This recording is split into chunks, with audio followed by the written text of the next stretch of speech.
The button now, hopefully it will work.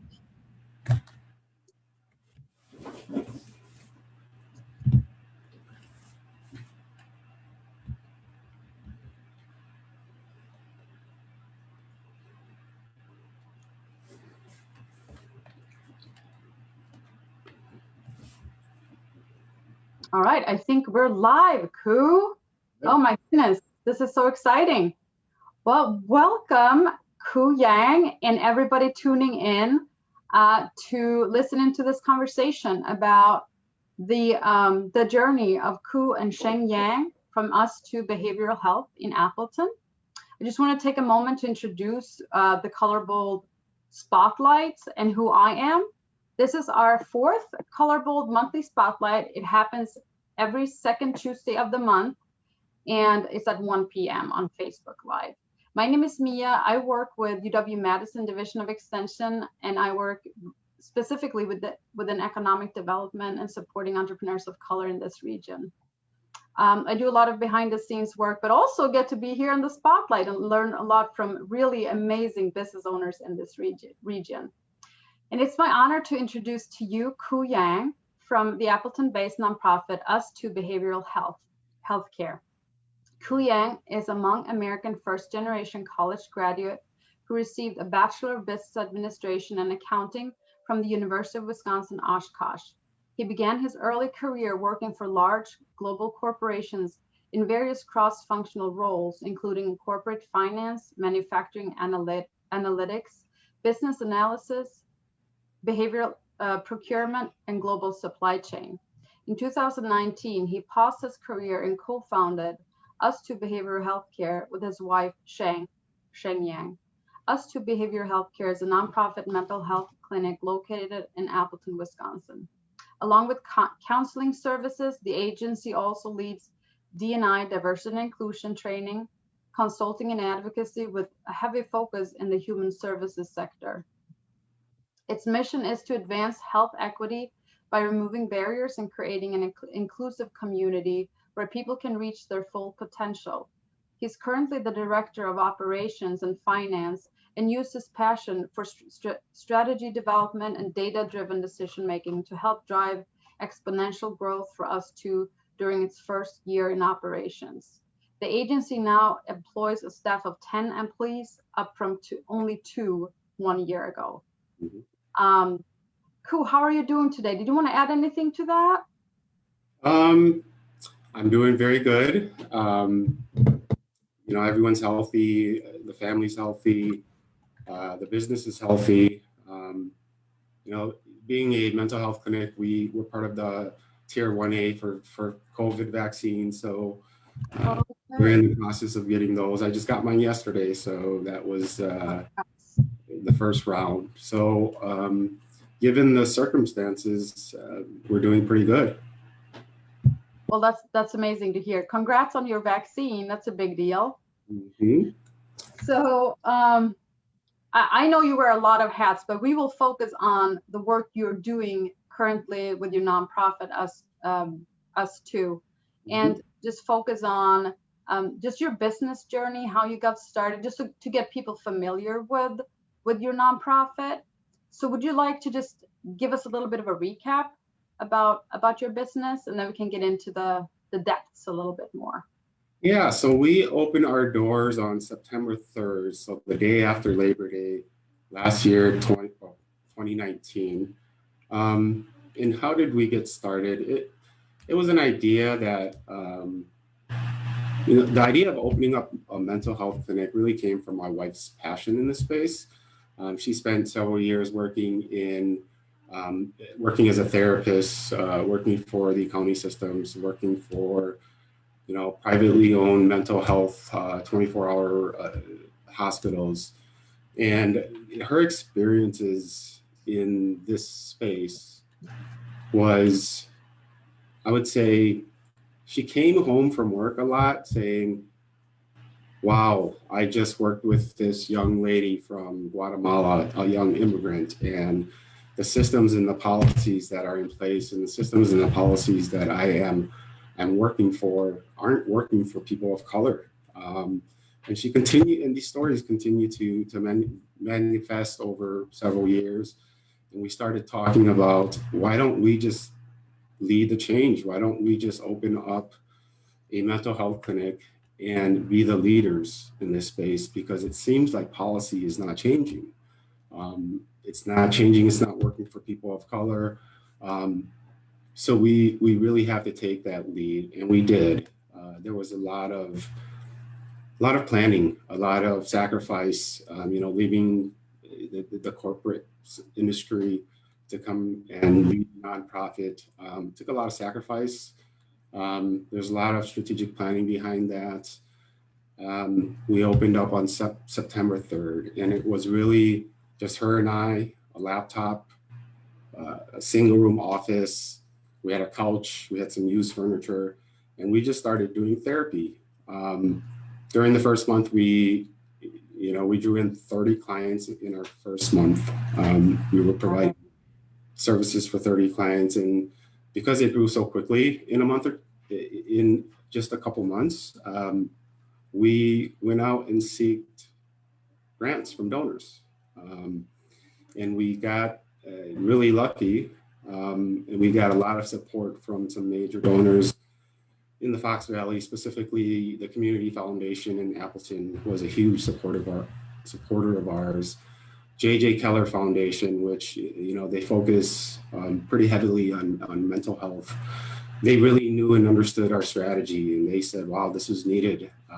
This was needed 10 years ago." So we were welcomed from some, and from others, maybe not so much. But we are just over a year, and we now have our third office. We have 6 offices here, plus a conference room, and we are fully booked with clients. So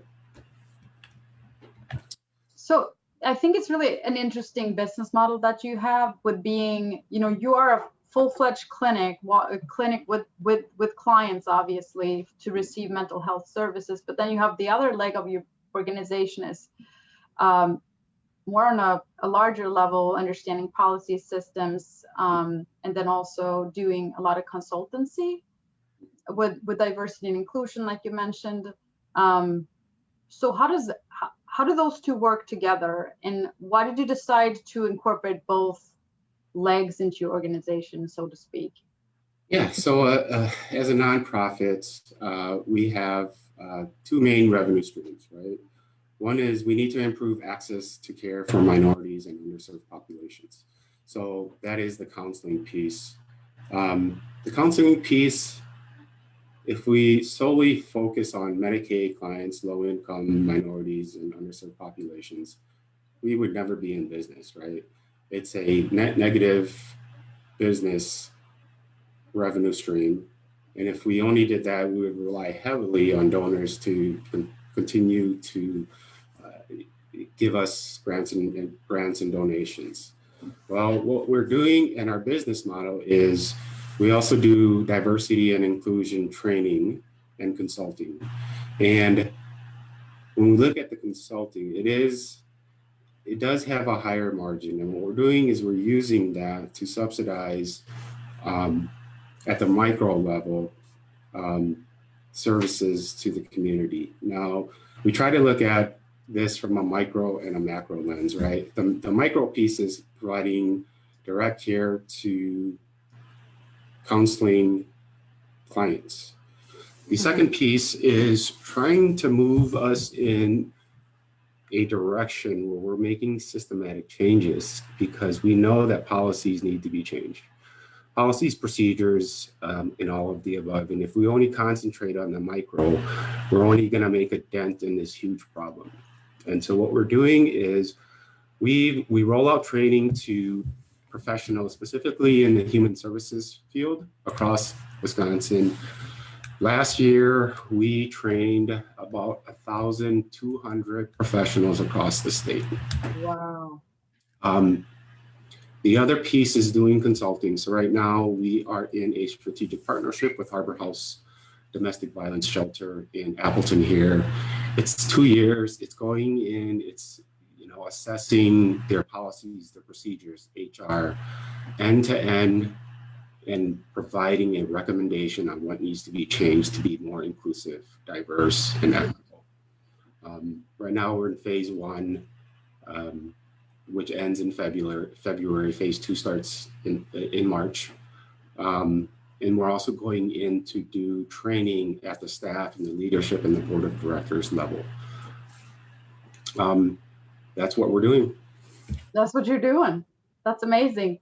I just find it really interesting. I think the way that you're setting up your organization, your business, kind of also reflects the capacity and the skill sets you have as the founders, you and Shang.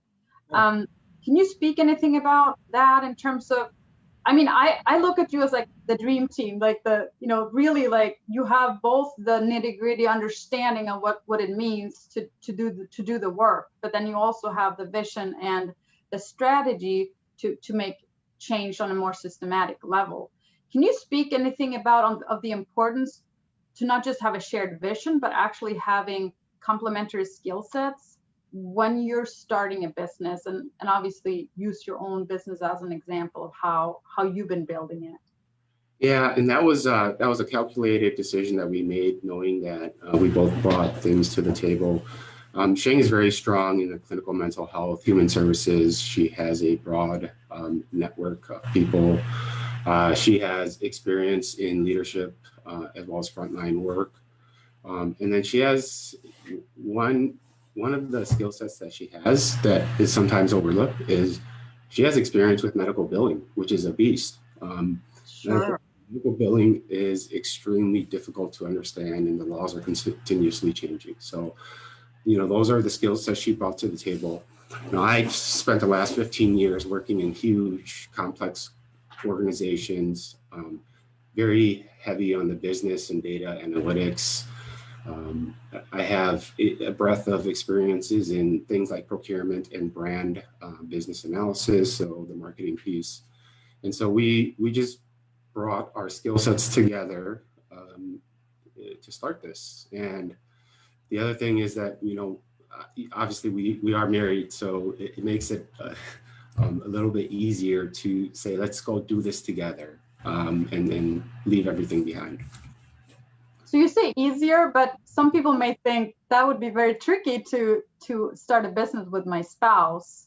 But you must have ways that you're working through potential, difficulties. I mean, and it is not uncommon that couples start businesses together. Is that something you could share any knowledge about, if there are people out there that are doing it or are thinking about starting a business together? Yeah, I think it's going to be subjective, right? So I can't say yes or no. It's no universal answer to that. I can tell you that we've seen a lot of streamlined processes. We've worked on, for instance, at night before we go to bed, when the kids are asleep, we can talk strategy for 30 minutes. We can talk about what we're going to do tomorrow, divide and conquer, shake hands on it, and then wake up and be productive. Being in the office, she's so extremely busy, and so am I, that sometimes we don't even see each other in the office. So I can't say it is something that everyone should do, but really, people really have to reflect on their relationships before they do something like this. Mm-hmm. So also with your organization really serving people of color or the BIPOC community, and just marginalized groups in general, and also kind of being located in a predominantly white community. Mm-hmm. You're mentioning the community foundation, but I was just wondering what kind of support you receive community-wide or from certain institutions when you got started, if any, if you got any type of support. Yeah, it was pretty low key when we opened up. So it was like, surprise, we're going to open this up. we did get a lot of we had excellent consulting help from SCORE, Fox Cities. We were working with a SCORE mentor for, roughly 3 months before we even opened. He was awesome. His name is Dick. He helped us file paperwork with the federal government to open up the nonprofit. He gave us, direction. He always picked up our phone calls, whether that was nights or weekends. He helped me set up the financials, so truly understanding what nonprofit accounting is going to require. So he was essential in helping us earlier on. Now, opening up a nonprofit and going to donors the first couple months is going to be difficult. We had a lot of no's right away. We had a lot of "you're too early." We had a lot of "do we need another mental health clinic here?" We got a lot of are there really truly disparities in mental health or healthcare in the Fox Valley? So we got a lot of pushback from donors. And then vice versa as well. During our second month in operations, we went to the community foundation and we pitched our idea and we said, fund this, it's important, and this is why. And we were successful. I think the feedback from them was, this doesn't happen to new nonprofits. They usually have to prove themselves, whether that's 1 or 2 or 3 years before anybody would really take that risk in them. I think the community foundation, they took a really smart calculated risk. They knew that it was risky. They also took into consideration other variables like our backgrounds, our professional backgrounds, our vision and our strategy. We had a vision, we had a strategy, we had a plan that was well documented that we could share with them. So that was super important. Right. Would you, and I don't know if you do categorize your business in any specific category, but to me, it almost sounds like a social enterprise. Do you ever use that term when you describe your business in terms of having a pretty stable, I mean, you're still a nonprofit, obviously, but you have a kind of a stable revenue stream that's not just depending on grants, but also your consulting services. But then also, obviously, you can apply for grants because you're providing a huge community service. Do you ever describe your business in that way? I haven't. That's a good way to describe it. I think that's exactly what we do. The difference between us, so if we were to open up as an LLC versus a nonprofit, it would just be a bad business decision to only serve, low income, because you would not be sustaining. You would not sustain that business. You'd go out of business right away. There are key differences, and maintaining our nonprofit status is going to require us to, continue to work with donors because we need them. We rely on that money coming in order to continue serving the community. So I know that I've spoken to some business owners that are like, they're thinking about becoming a nonprofit. They're just kind of like making decisions. But there's also this conception that nonprofit businesses are completely different from for-profit. And I feel like from my observations of your business and other nonprofits, which of course there's a huge wide variety of how nonprofits operate and what their mission is, and if they have paid staff or not, etc. But in many ways, I feel like there's a lot of similarities. And the way you talk about your nonprofit is, to me, it sounds just like any other business. You're talking about sustainability, about meeting needs, about understanding there's a wide range of audience to serve. What do you think about this conception of nonprofits versus for-profit? What do you think about that, kind of like putting them in polar opposites? At least that's how I've encountered, people talk about it. Is that? Yeah, so if you compare and contrast a nonprofit for a private for-profit, there are more similarities than there are differences. You're still running operations. You still, you have employees, you have to run HR, you have to run marketing campaigns, you're working with procurement contracts. You still have to have financial discipline and justify every dollar that you spend. The revenue piece is the different piece, right? So instead of fee for service revenue, what you're doing is you're just influencing others to help you drive revenue in. So it's just using those same broad business skills and applying them in a nonprofit environment. You still need to do strategic planning. You still need to set vision for the organization.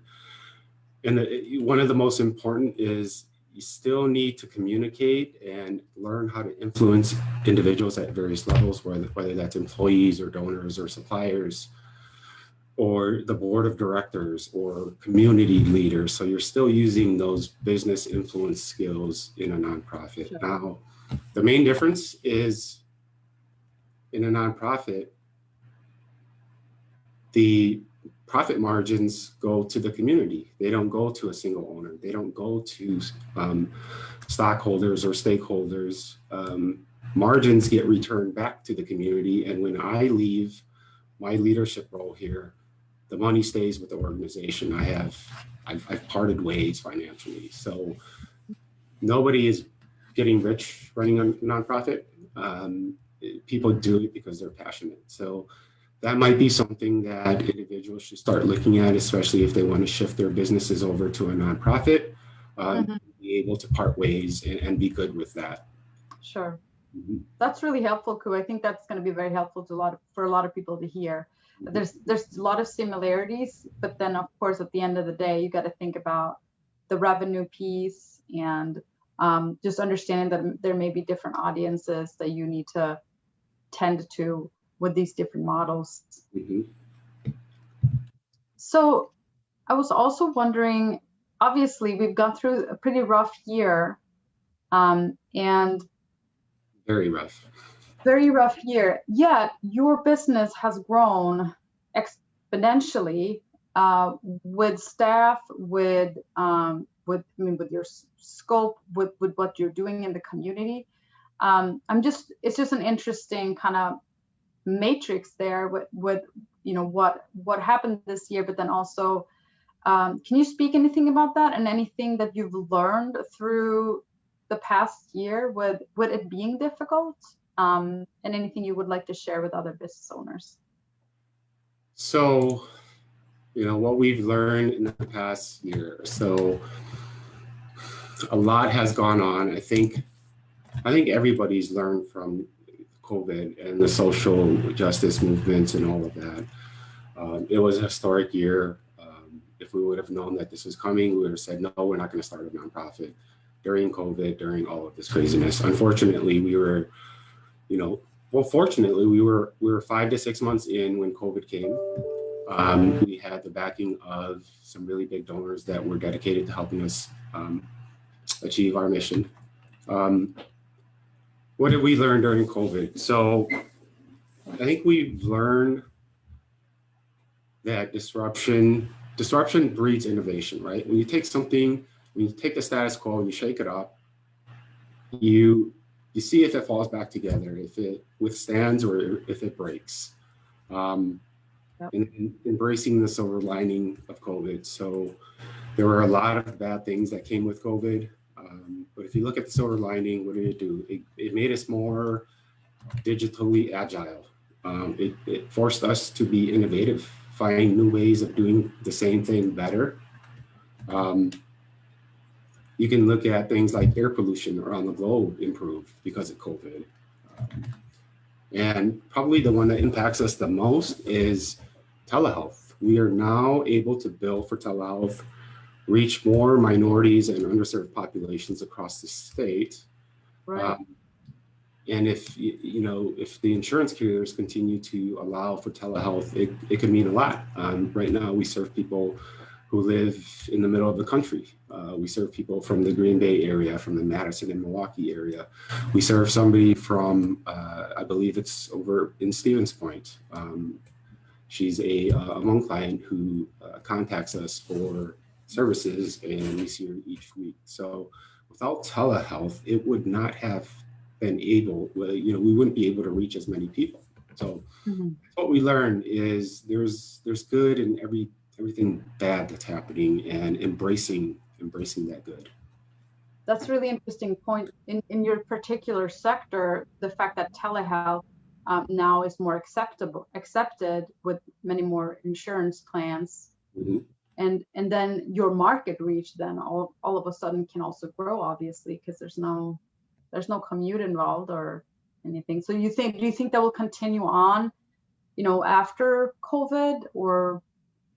We think so. We think it's probably going to be permanent with some insurance carriers. Specifically, we feel like telehealth is going to be permanent with, our state medical assistance program, so Medicare and Medicaid, and they usually lead in policy making, and the rest follow them.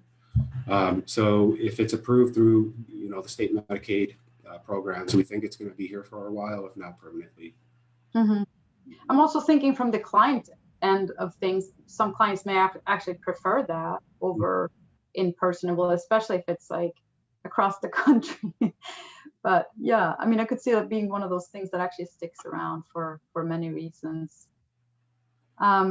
So when you look ahead into maybe 5 years from now, is there anything that you see on the horizon for us to that you would like to see happen for your company? Yeah, obviously what Sheng and I are doing is we're starting to really think strategic 3 to 5 years out. Right now we're on a growth and expansion trajectory. So we continue to grow, we'll continue to grow our therapists and our counseling services relative to the demand. So if the demand keeps saying we need more of your services, we're going to continue to grow with that demand. We just hired a new therapist a couple of weeks ago because demand was super high. All of our therapists right now are at full capacity with 4 to 8 week wait lists to see them. As we expand and we continue to expand, the next big thing for us actually we're going to start that soon, is trying to roll out a capital campaign so we can expand our office space. We simply don't have enough rooms to continue doing counseling, and really relying on the community to help us expand, whether that is through a straight out purchase and renovation of our own building, or if that is, waiting a couple years before we purchase a building. But we do need to expand regardless. Yeah. We look at our 5-year ideal state where we want to be. We're starting to talk about how we can build, satellite branches or offices around the state, and how we can use the Appleton location as, the corporate headquarters, and still serve people in the Madison area, the Wausau area, wherever that need is. So there's a lot of exploration and discovery that we're taking on right now to get a good feel on where the best next location for that satellite office is. So that's where we are. Beyond 5 years, who knows? Wow, that's so exciting to hear. I mean, goodness, you're just going places. Is there anything else you would like to add, Kou, to this conversation? Anything that came up for you? Or anybody in the audience want to ask Kou any questions, please do in the comment box. Yeah, I guess my final words are a special thanks to our donors and our supporters, Community Foundation, JJ Keller. Without them, we would still be in that one-room office with that couch. So, we say this a lot, and we give our thanks a lot, but it really does mean a lot to our growth and our success. And then really the other piece is, this is really for, my fellow minority professionals out there. The best thing to do at the moment is to bridge the gap and really help our white colleagues overcome fear and shame when it comes to D&I, right? We have to create a safe space for them to talk about race with us. So those are the 2 barriers that we often talk about. Is people normally come to the table with positive intent, but it's that fear and that shame of, I didn't do enough for my organization, or I didn't speak up enough on this topic when somebody was being discriminated against. I think we need to bring in our white colleagues and say, let me help you understand.